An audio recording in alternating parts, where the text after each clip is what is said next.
Hello, so thank you for joining me. I am going to show you how to make your two-step simple laundry detergent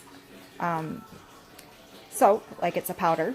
So it lasts us about 3 or 4 months, and we're a family of 6. I have 4 boys, and then me and my husband.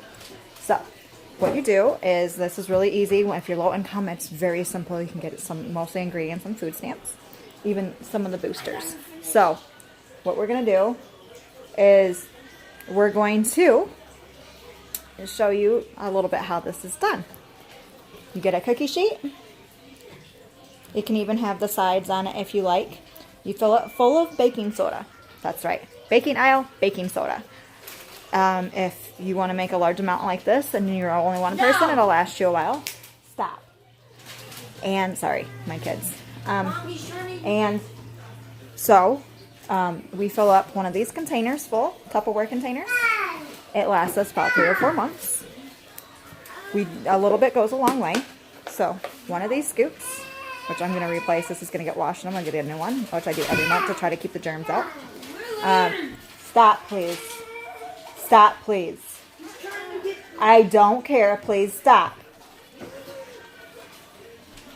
That's not helpful. If you cannot listen, you can go to your room. Sorry, back to this. So, one of these, we fill half full, so about that much. One load, full load. We only do full loads here with cold water. So, we're very energy efficient, money saving type family. So, you're going to do this. You're going to put it on here. Why do we put it on here? Because we are baking it at 400 degrees. That's right, baking soda baked at 400 degrees for 1 hour in the oven. Raises the pH level. I did research on it, and actually a chemist came up with this, where he did research, and what it does is they have, washing soda. It's kind of expensive. Or borax. That's expensive too. What this does is baking it at 400 degrees for an hour actually raises the pH level in the baking soda. That is cheaper. And it raises the pH level to make it washing soda. So you just saved all sorts of money right there. And then you get a laundry soap. Laundry soap is out of pocket. You can get some at the dollar store, like Family Dollar or Dollar General. That sells like a double pack for a little bit cheaper, but it just depends on your preference. I know some people have skin allergies. What you're going to do with that, please pick that up off the floor. Please pick that up off the floor. Sorry, I'm going to show you the label. So this is what we usually use. It's called Bell's Napa. Okay, I don't know if you can see it. Bell's Napa. Okay, that's what we usually use, and this is what we do with it. We get ourselves a grinder, like a cheese grinder, but it's only for this purpose, okay? And it has a catch tray underneath. So, with the catch tray being underneath, you can easily dump it into your container that you're using. That is the only thing that's really out of pocket that we buy. Usually we'll get a couple, sometimes they'll be on sale. Then what we do is for additives, when we're doing our wash, I do not like to use bleach because it makes my stomach turn. It makes me nauseous. So we use white distilled vinegar. Okay, so white distilled vinegar, you can use 1/4 cup in a regular load, and it replaces your softener. So whether you know it or not, I used to work at Gap, so I know this little secret. Gap on their khakis has stain guards so the kids don't stain up their good clothes. Awesome, right? Did you know that if you use softener, like regular store-bought softener, in your load, that it actually strips that stain guard off, so then your kids' clothes get stained up and nasty? This is going to prevent that. So 1/4 cup, whether you measure it out or not, 1/4 cup, which is a little bit, in your softener spot. If you use whites, if you're going to whiten your whites and you want to use it, put more. What I do, I fill up my side for my softener area because it's got like the max line in it. And then I put it in my bleach part too. That way it helps to whiten my whites as well, because it's going to be rinsed, so the vinegar smell is going to be out of it. It's going to help to get the stain stuff out. Now I do have a booster. I buy the $5 liquid container of regular laundry detergents for hitting up the stains and to boost. I don't use but like that much in with my full load. Okay, so it's just a little booster, and it kind of helps. So the $5 that you spend plus the 6% tax, that here is where I live, it's 6%.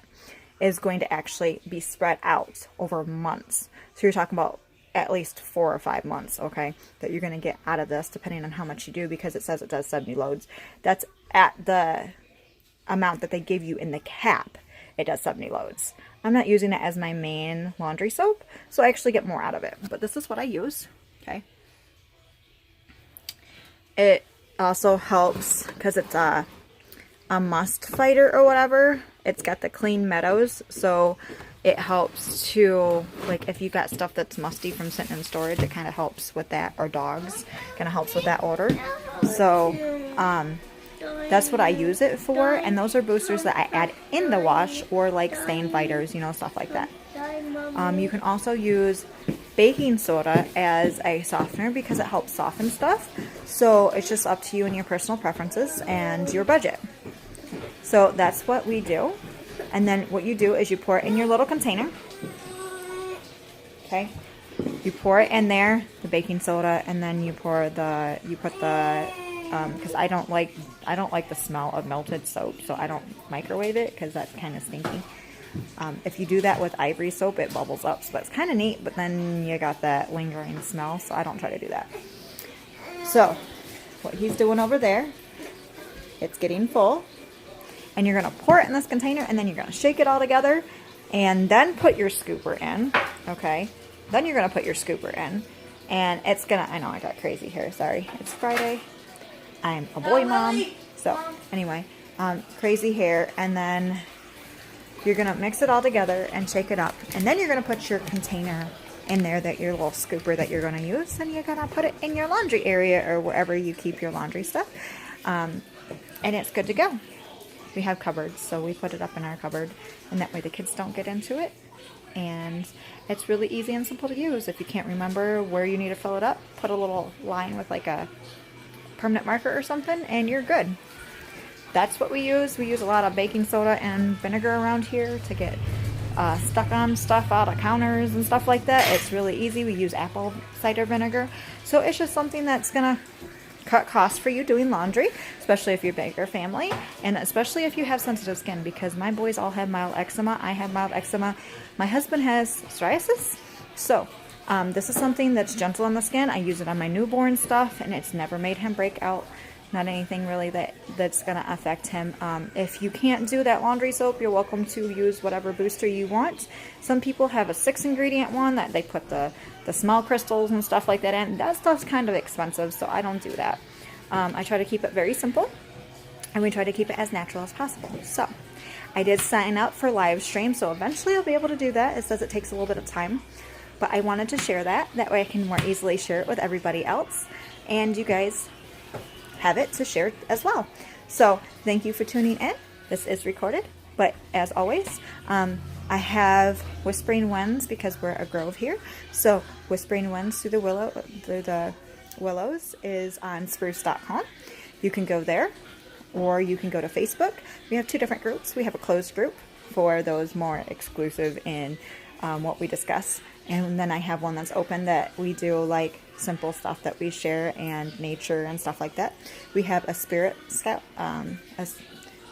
Scouts group that we offer locally, and I have a local resource page. So you're always welcome to either reach out to me that way, or to reach out on here if that's possible, and I will try to help in any way I can with any questions, comments, concerns. We can always just chit chat if I have time to do so. So other than that, have a great Friday. Have a great day, if it's Friday or not. And I hope I helped. So blessed be, and take care. Until next time. Bye-bye.